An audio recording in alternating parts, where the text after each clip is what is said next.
esta materia.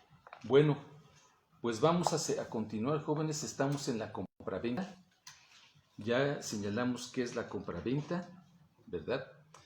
Las modalidades de la compraventa, y estamos en el capítulo que habla del objeto de la compraventa. Bueno, para empezar esta clase, hemos comentado que para que el vendedor pueda transmitir la propiedad de un bien, pues evidentemente necesita ser dueño, ¿verdad? Nadie puede vender algo que no sea suyo. Para poder vender hay que ser propietario del bien objeto de la compra-venta, y estoy hablando de cualquier tipo de bien. Ahora, voy a explicar el 2137 de nuestro Código Civil. Dice que la venta de un bien ajeno es nula. Pues claro, pues nadie puede vender algo que no sea suyo. Cualquier tipo de bien que sea el objeto de la compra-venta, recuerden que de los elementos de existencia y de validez de un contrato, pues existe el fin lícito y el objeto lícito del contrato. Si yo estoy vendiendo lo que no es mío, pues el objeto del contrato es ilícito. Es más, ni siquiera es existente ese contrato, ya no tanto que sea válido o no, ni siquiera va a existir porque el objeto es ilícito. Estoy vendiendo algo que no es mío, pues el objeto del contrato es ilegal y por tanto inexistente. Pero el 2138 les mencionaba, señala que en el supuesto previsto en el artículo anterior, cuando habla de que la venta de un bien ajeno es nula, se pueden aplicar disposiciones siguientes. El vendedor, dice, sea o no de buena fe, deberá indemnizar al comprador de los daños y perjuicios que resulten de la nulidad del contrato. Ojo, a ver, jóvenes, aquí quiero ser muy preciso en este concepto. Si yo vendí algo que no es mío, al comprador lo tendré que indemnizar precisamente por los daños y perjuicios que le haya ocasionado. ¿En qué sentido? Que si aparece el comprador, el propietario de ese bien que yo vendí sin ser mío, pues lo más seguro es que se lo quite al comprador y yo tendré que indemnizar al comprador los daños y perjuicios que le ocasioné por haberle vendido algo que no es mío. Pero también esto puede implicar la comisión de un delito. ¿Cuál? El fraude. ¿Por qué? Porque si yo le vendo a una persona algo que no es mío, engañándola, haciéndole creer que es mío, la estoy engañando. Y ustedes saben perfectamente que el elemento constitutivo y material del delito de fraude es el engaño. Entonces quiere decir que independientemente de la acción civil a la que yo me haga acreedor por haber vendido algo que no sea mío, en este caso tendré que indemnizar al comprador que engañé por los daños y perjuicios que le haya ocasionado, puede ser que esté incurriendo en una conducta de carácter penal. Aquí al respecto, les decía, quiero precisar, cuando de un contrato civil deriva una conducta penal, deben tener mucho cuidado de cómo van a cuadrar ese delito. Es muy común, jóvenes, aquí en Puebla, y se los digo porque me ha tocado verlo, vivirlo, igual que estoy seguro que a muchos abogados. Cuando uno va a presentar una querella, una denuncia por la posible comisión de un delito a la Fiscalía del Estado derivada de esa conducta de un contrato civil, lo primero que les van a decir es que no es penal, que vayan a la vía civil a demandar la acción civil que crean sea la idónea, la correspondiente. Muchas veces a los fiscales, y lo digo con el respeto que merecen, les cuesta trabajo analizar y darse cuenta que de un contrato civil sí puede existir la comisión de un delito. Ejemplo, hace poco yo metí a la cárcel a un arquitecto que vendió un terreno que no era suyo, que le sacó una cantidad de dinero importante a los compradores, un matrimonio, clientes y amigos míos, y les dijo, yo les vendo el terreno y les voy a construir una casa. Y les sacó una cantidad del presupuesto, del proyecto ejecutivo y de todo lo que iba a hacer, les pidió una cantidad importante de dinero. Y se firmó un contrato de compraventa. El terreno no era del arquitecto y consecuentemente nunca les pudo construir nada. y no les quería devolver el dinero. Cuando formulamos la querella correspondiente, lo primero que el Ministerio Público me dijo es que no había fraude, que era un contrato civil de compraventa y que demandáramos en la vía civil el otorgamiento de la escritura pública porque habían pagado.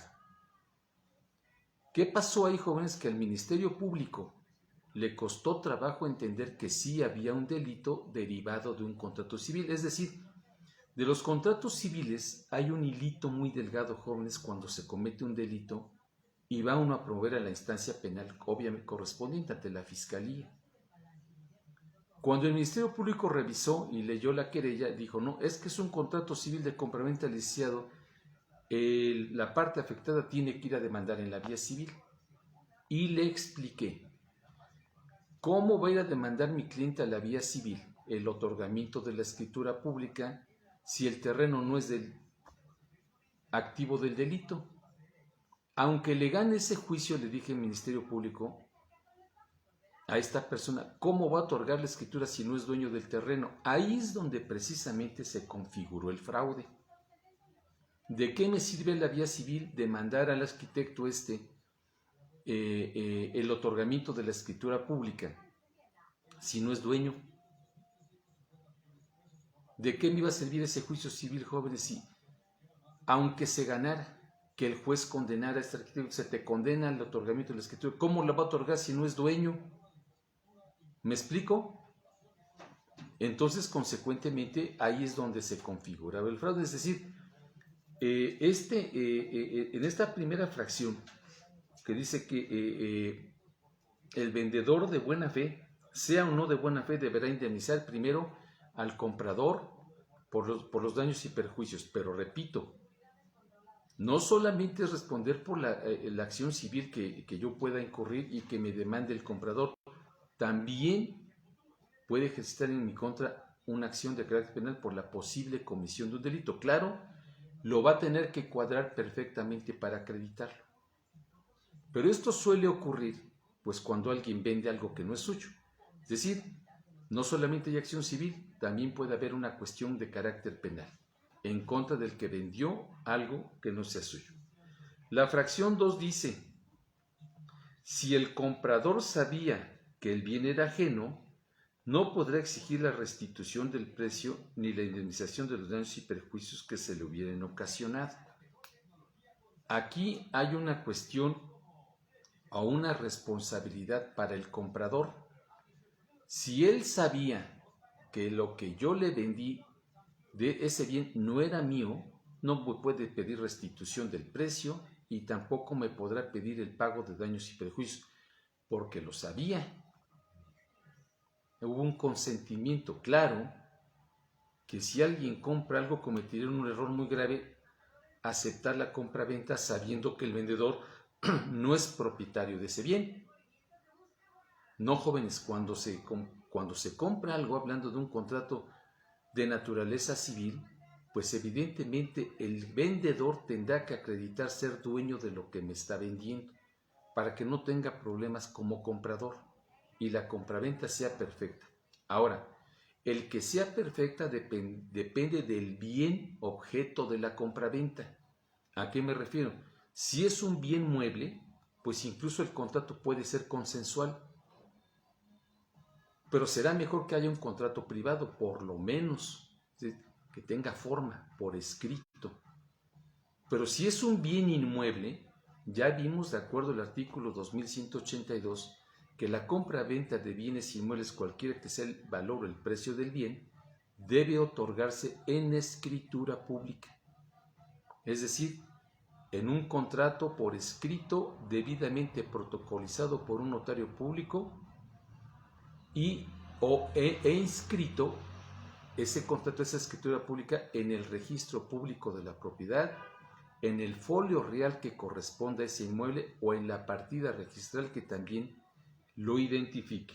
Entonces, de acuerdo a la fracción 2 de 2138, señala que si yo sé que el vendedor, el objeto, el bien vendido no era de él, pues no puedo ejercitar en contra de él ni la restitución del precio, ni los daños y perjuicios a que se refiere la primera fracción del 2138.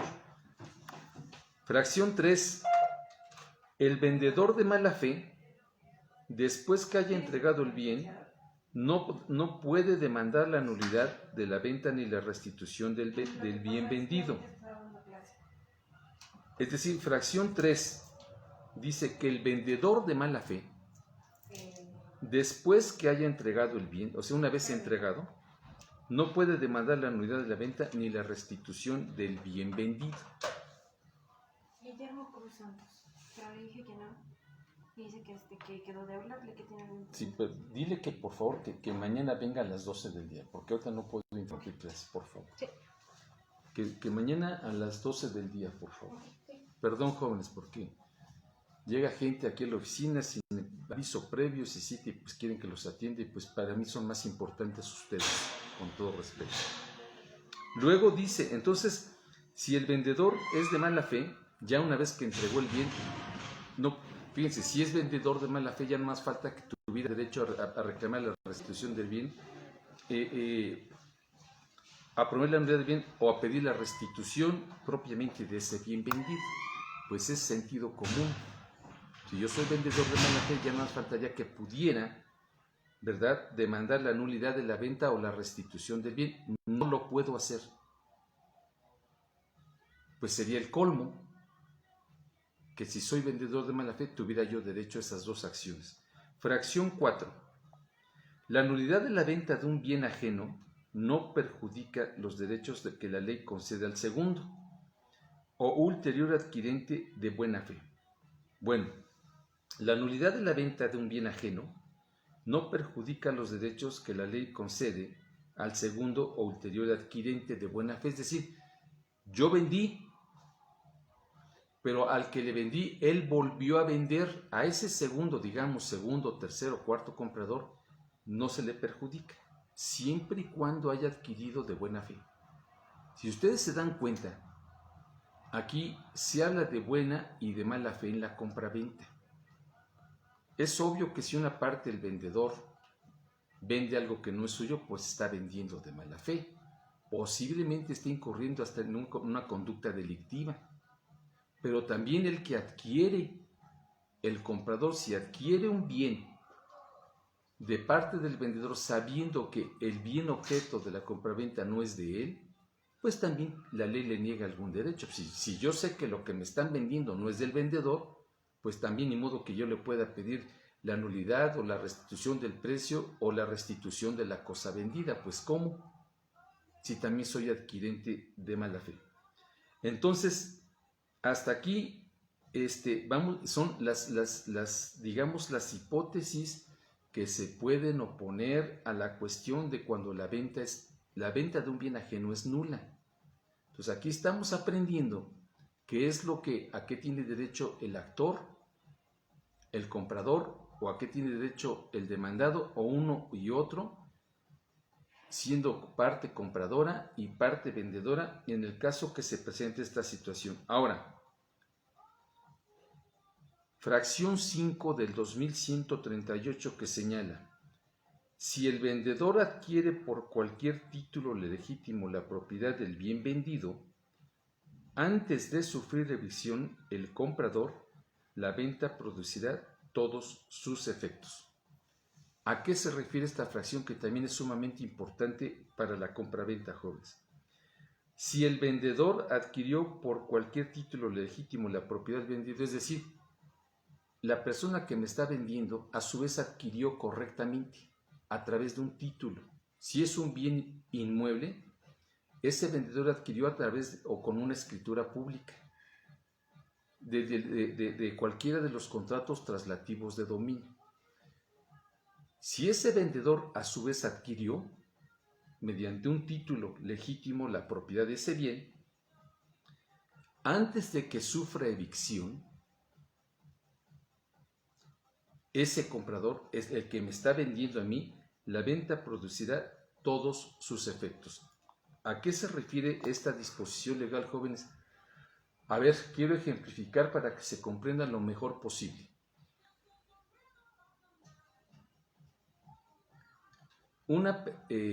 Armando Díaz le vendió una casa a Vania Ávila, por ejemplo. Armando le escrituró esa casa.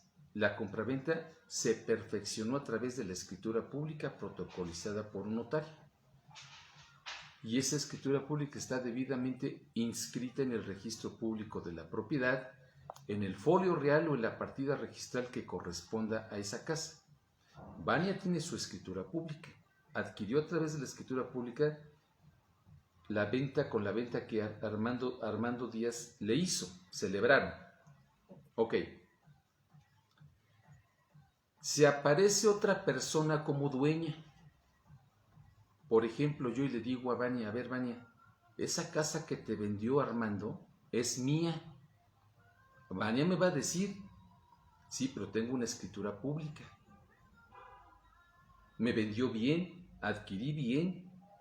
Si yo le quito esa casa a Vania, yo demuestro que esa casa es mía en juicio y se la quito, Vania sufrió evicción, ¿verdad? Es decir, la escritura pública con la que Vania adquirió de Armando, pues evidentemente se va a ir para abajo. Entonces, si yo le quito el total de la casa o parte del inmueble a Vania, a eso se le llama sufrir evicción. Vania, repito, le compró a Armando a través de una escritura pública. ¿Le compró bien? La escritura pública representa un título de propiedad, por supuesto, y más aún si está inscrita en el registro público de la propiedad. Porque surte efecto la escritura en cuanto a su protocolización, pero también en cuanto a su inscripción en el registro. Con esa escritura Vania ya es dueña de esa casa que le vendió Armando. Pero se aparece un tercero, por decirlo así. En este ejemplo yo. Y le digo a Vania, Vania, esa casa que te vendió Armando resulta que no era de Armando, te vendió mal, es mía. Y si yo le quito la casa a Vania, a través de un juicio, Vania va a sufrir evicción. ¿Qué es esto? Que Armando le va a tener que indemnizar a Vania porque sufrió evicción, porque yo acredité ser dueño de esa casa que Armando le había quitado a ella, le había vendido, perdón, a ella. Entonces, en ese caso, mientras no sufra evicción Vania, es decir, mientras yo no le quite la casa, pues la escritura pública que habla de esa compra-venta surtirá plenamente su efecto jurídico. Por eso, repito, dice, si el vendedor adquiere por cualquier título legítimo la propiedad del bien vendido, antes de sufrir evicción el comprador, ¿verdad? La venta producirá todos sus efectos. Es decir, mientras no sufra la evicción, mientras yo no le quite la casa a Vania, ella adquirió con un título legítimo la propiedad de ese bien. Mientras no sufra la evicción, ese documento surtirá efecto jurídico pleno. ¿Qué es, repito, que sufre evicción? Que yo demuestre que la casa que Armando le vendió a Vania es mía. Pues evidentemente lo tendré que acreditar con otro título de propiedad, ¿verdad? En la práctica profesional hay muchos problemas de esa naturaleza, joven. De que alguien vendió una casa y al ratito ya se apareció otro dueño o dos dueños y el que compró ya tiene su escritura. Bueno, la escritura va a tener pleno efecto jurídico en tanto ese comprador no haya sufrido evicción. ¿Cuándo va a sufrir evicción? Cuando yo le quite la casa, como tercero. Ahí Vania sufre evicción. Obviamente la escritura que se protocolizó de venta entre Armando como vendedor y Vania como compradora, pues la voy a echar abajo. Quiero precisar también algunos conceptos jurídicos de derecho notarial, jóvenes. La compra-venta de inmuebles sabemos que se perfecciona cualquiera que sea el valor de esto en escritura pública. Ok. La escritura pública es un documento público. ¿Por qué? Porque lo expide un fedatario público, ¿verdad? El notario público, con la fe pública de la que está investido por el Estado, a través del Poder Ejecutivo, es a través del gobernador, se le otorga esa investidura al notario. Artículo 3 de la Ley del Notariado para el Estado de Puebla. Artículo 3. Es un documento público que hace prueba plena, ¿verdad? Por el efecto que tiene, pues lo expide un fedatario público. Si una escritura pública, los notarios redactan dos tipos de documentos, jóvenes: escrituras públicas que contienen actos jurídicos y actas notariales que contienen hechos jurídicos, independientemente de otros documentos que puede expedir el notario, como la interpelación notarial, como un montón de documentos que puede expedir. Ahora, ese documento que expide el notario por ser público, repito, hace prueba plena en cualquier procedimiento judicial o administrativo, en cualquier trámite legal para generalizar. Ahora, si esa escritura pública tiene un problema, como en este caso que estoy explicando de la evicción, el único medio jurídico para dejar sin efecto una escritura pública notaria es ir al juicio de nulidad, a que se refiere el artículo 132 de la Ley del Notariado para el Estado de Puebla. Ustedes lo pueden consultar, artículo 132, que más o menos dice que mientras no haya una resolución judicial que declare nulo o inexistente ese documento, el documento va a probar lo que contiene. Quiere decir que si ese documento protocolizado por el notario puede tener alguna deficiencia e incluso alguna ilegalidad, mientras no haya una sentencia que lo declare nulo o inexistente, va a valer. Va a probar lo que contiene. Entonces, en cualquier trámite legal, si ustedes encuentran una escritura pública protocolizada por un notario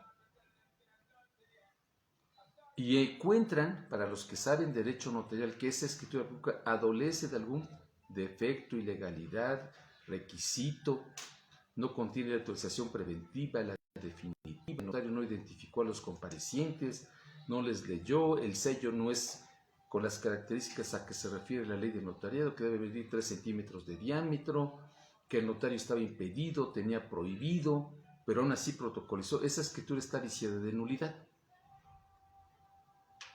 Pero para que tenga efecto la nulidad hay que ir al juicio, vía ordinaria civil, es decir, hay que poner el juicio de nulidad y este juicio es competencia de un juez de lo civil. Hasta que el juez dicte la sentencia y la sentencia quede firme, si el juez declaró nulo o inexistente ese documento, ahí sí ya dejé sin efecto, ya no tiene efecto jurídico ese documento. Protocolizado por notario, aplicaría esa nulidad en el caso que le estoy citando de la evicción. Armando le vendió a Vania, protocolizaron la escritura pública, ya Vania es dueña, tiene un título legítimo, adquirió la propiedad en forma legítima a través de ese documento, pero me aparezco yo y le digo a Vania, esa casa no es, esa casa que te vendió Armando no era de Armando, es mía. Tendré que demandar la nulidad de esa escritura pública que Armando protocolizó con ante notario, que celebró con Vania como compradora. Pero mientras yo no haga valer esa nulidad para dejar sin efecto este documento, no va a sufrir evicción, porque si yo demuestro que esa casa es mía, le voy a quitar la casa a Vania. Hasta ese momento Vania va a sufrir evicción y como consecuencia jurídica Armando tendrá que indemnizar. Si no es que Vania va y le dice, pues me vendiste algo que no era tuyo. Pero Armando va a decir, si era mío, pues escrituramos, se protocolizó la escritura, pero pues va a resultar que la casa legalmente no era de Armando, había otro documento que a mí me legitimaba como dueño. Entonces son figuras jurídicas, jóvenes, que es importantísimo que aprendan a manejar en materia de contratos, sobre todo en la compraventa. Ok, y por último, fracción 6 del 2138 del Código Civil del Estado, que dice: la venta de bien ajeno surtirá todos sus efectos si el propietario de la misma ratifica el contrato en forma expresa. Fíjense lo que implica esta fracción. La sexta del 2138. La venta del bien ajeno surtirá todos sus efectos si el propietario de la misma ratifica el contrato en forma expresa. Pues resulta que si yo vendo algo que no es mío, pero el verdadero dueño, a través de un documento en forma expresa, ratifica la compraventa se perfecciona. Solo para el caso de que el verdadero dueño ratifique la compraventa. Aquí lo he explicado siempre como un caso de excepción a la regla. yo vendí algo que no es mío, pues la venta es ilegal, nula. Incluso hasta puedo meterme en un problema, decía, de carácter penal, pues estoy vendiendo algo que no me pertenece, no es de mi patrimonio, no es de mi propiedad. Pero yo vendo algo que no es mío, y de acuerdo a la fracción 6, dice, la venta del bien ajeno surtirá todos sus efectos si el propietario de la misma ratifica el contrato en forma expresa. Si yo vendí algo que no es mío mediante un contrato, hay una ilegalidad, no es mío.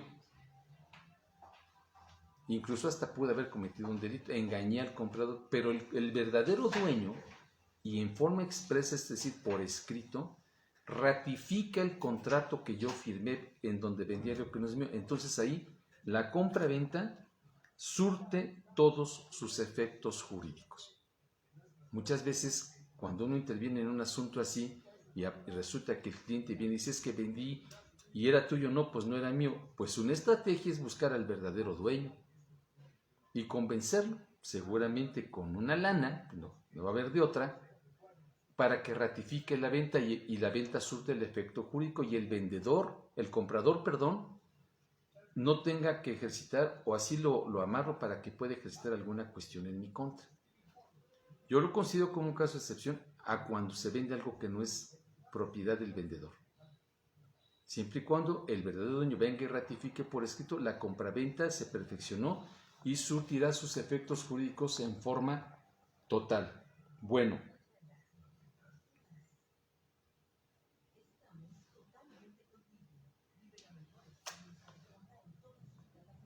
de aquí, jóvenes, sugiero, porque pues es obvio que no puedo explicar artículo por artículo, no terminaríamos, ¿verdad? Es un montón. De aquí voy a pasar a las partes en la compraventa. ¿Sí? ¿Quiénes son las partes? Pues de entrada ya sabemos que hay un comprador y un vendedor. Pero esto de esta sección, la sección tercera, a partir del artículo 2144 del Código Civil, es decir, quiénes pueden comprar y quiénes pueden vender. Bueno, ya sabemos que un elemento de validez de un acto jurídico como es la compraventa, pues el primer elemento es la capacidad jurídica de los contratantes. ¿Qué es la capacidad jurídica? Pues la aptitud que tiene comprador y vendedor para celebrar ese acto jurídico. Hace algunas clases, cuando hablaba de los elementos de validez del acto jurídico, hablar del primer elemento es la capacidad. Un menor de edad no tiene capacidad jurídica, tiene capacidad de goce, no puede celebrar un acto jurídico. Una persona adulta declarada interdicta tampoco tiene capacidad, la tendrá que representar un tutor o curador interino en su momento y luego un tutor o curador definitivo. Entonces, la capacidad, pues evidentemente tiene que ver con la aptitud que una persona tiene para celebrar un acto jurídico. Entonces, dice el 2144, pueden comprar y vender las personas que pueden contratar, salvo las excepciones establecidas por la ley. Pues, ¿quiénes pueden contratar? Quienes cumplan con capacidad jurídica, que su consentimiento esté libre de vicios, que el fin del contrato sea lícito, que el objeto del contrato sea lícito y que el contrato cumpla con la formalidad que la ley establece, es decir, cómo, si es consensual, si es por escrito, si es en escritura pública. Esos son, jóvenes, se lo tienen que aprender de memoria, los elementos de validez de un acto jurídico. Cualquier contrato que no cumpla con alguno de estos elementos está viciado de nulidad, aunque la nulidad puede ser absoluta o puede ser relativa, dependiendo de a qué elemento es el que no se cumple. Bueno, entonces dice, puede comprar y vender las personas que puedan contratar. ¿Quiénes pueden contratar? Los que cumplan, los que tengan capacidad jurídica y los que en ese acto jurídico expresen su voluntad a través del consentimiento y el consentimiento esté libre de vicios.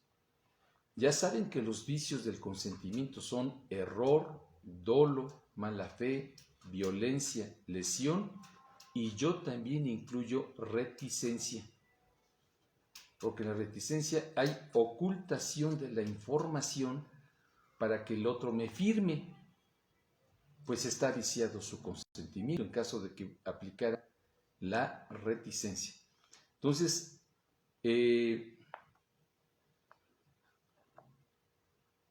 tienen que exponerme, jóvenes, mandarme un trabajo en donde van a explicar, para los que están en clase oficial, pero para los que están en Face también, porque los voy a sacar de su silloncito de comodidad también, me van a enviar un trabajo de vicios del consentimiento. ¿En qué consiste el error? ¿En qué consiste el dolo? ¿En qué consiste la mala fe? Si es que se puede hablar de mala fe. La fe no es mala. Habrá mala intención, pero el código habla de mala fe. Error, dolo, mala fe, violencia, lesión y reticencia. Estos vicios del consentimiento, jóvenes, son los que, repito, pueden anular un contrato. Pueden ser elementos para que yo pueda demandar la nulidad de ese acto jurídico. Aunque la nulidad, repito, puede ser relativa o puede ser absoluta, dependiendo del vicio del consentimiento que se configure. Bueno, continúo, partes en la compraventa. 2145. Los cónyuges no pueden celebrar entre sí el contrato de compraventa si el régimen económico de los matrimonios es el de sociedad conyugal. Cuando se casó una pareja bajo el régimen de sociedad conyugal, no pueden venderse uno al otro. Por exclusión, sí lo pueden hacer cuando el régimen del matrimonio es por separación de bienes. También recuerden que el régimen del matrimonio son de dos tipos: sociedad conyugal, o lo que comúnmente la gente señala como bienes mancomunados, y la separación de bienes. En el caso de que la sociedad conyugal haya sido el régimen bajo el que se casaron, no pueden venderse, no pueden celebrar la compraventa entre los cónyuges bajo este régimen. Por excepción, cuando se casaron, repito, por el régimen de separación de bienes, sí se pueden vender. La ley no lo prohíbe. 2146. Los funcionarios enumerados en el artículo 1669 no pueden comprar los bienes que sean objeto del juicio, procedimiento económico coactivo en que intervengan. Pues un juez no puede adquirir o no puede vender un bien, ¿verdad? Si está conocido de un juicio de nulidad, de escritura. Ningún funcionario público que tenga bajo su responsabilidad resolver un conflicto de un bien, pues no pueden intervenir, no pueden comprar ni pueden vender. Bueno, de estas prohibiciones, en el 2148 dice: se exceptúa de lo dispuesto en los artículos 1669 y 2146 la venta o cesión de derechos hereditarios, cuando sean coherederas las personas mencionadas en los artículos citados, y la venta de derechos que tengan por objeto bienes de la propiedad de estas personas. Ahora, 2049 nos señala: no pueden comprar los bienes de cuya venta o administración se hayan encargados los mandatarios, los tutores y curadores, los albaceas. Es decir, estas figuras jurídicas no pueden comprar los bienes de una herencia. Cuando soy albacea, cuando soy tutor o curador, tampoco, o cuando soy mandatario, ¿verdad? No puedo comprar. Dice también los interventores nombrados por el testador o por los herederos, los representantes, administradores e interventores en caso de ausencia, y los empleados públicos. Bueno, son las prohibiciones aquí. Ustedes se encuentran quiénes pueden adquirir, quiénes no pueden adquirir. Por eso este capítulo se llama Partes en la compraventa. 2155 dice: los peritos y los corredores no pueden comprar los bienes en cuya venta han intervenido. Un corredor, pues ya saben que es el corredor público, que es otro tipo de fe pública, otra clase de fe pública. Los corredores tienen fe pública exclusivamente para actos comerciales. Y el 2152 dice: Las ventas hechas en contravención a los artículos 2146 y 2147 estarán afectadas de nulidad absoluta y las compraventas en los demás casos previstos en este capítulo de nulidad relativa. Ojo, el 2152 nos determina cuándo hay nulidad absoluta y cuándo hay nulidad relativa. Otro trabajo que más adelante les voy a pedir es que investiguen en qué consiste cuándo hay nulidad absoluta y cuándo hay nulidad relativa. El 2152 dice que hay nulidad absoluta de acuerdo las ventas hechas en contravención de los artículos 2146 y 2147 del Código Civil estarán afectadas de nulidad absoluta y las comprendidas en los demás casos estarán afectados de nulidad relativa. Pero, ¿qué es la nulidad absoluta y qué es la nulidad relativa? Sobre todo la relativa. La absoluta, ya sé, deja sin eficacia jurídica en forma total el acto jurídico. Pero, ¿qué implica la nulidad relativa? ¿A qué se refiere cuando un acto jurídico es declarado nulo en forma relativa? No en absoluta es obvio, es sentido común. Si se declara nulidad absoluta es que todo el acto jurídico quedó sin eficacia. Pero ¿en qué casos se aplica la nulidad relativa? ¿O qué significa la nulidad? Es otro trabajo que voy a pedir un poco más adelante, jóvenes. De aquí, a partir del artículo 2153 habla de las obligaciones y derechos del vendedor. Voy a leerlos y quiero que los vayan a ustedes también leyendo para que los vayamos comprendiendo. 2153. El vendedor está obligado a conservar y custodiar el bien vendido con la diligencia propia de un buen padre de familia mientras no lo entregue. Yo vendí un bien, mientras no lo entrego, tengo que cuidar mucho ese bien como buen padre de familia, ¿verdad? Para que cuando sea el momento de entregarlo, lo tenga que entregar. Fracción 2, a entregar al comprador el bien vendido.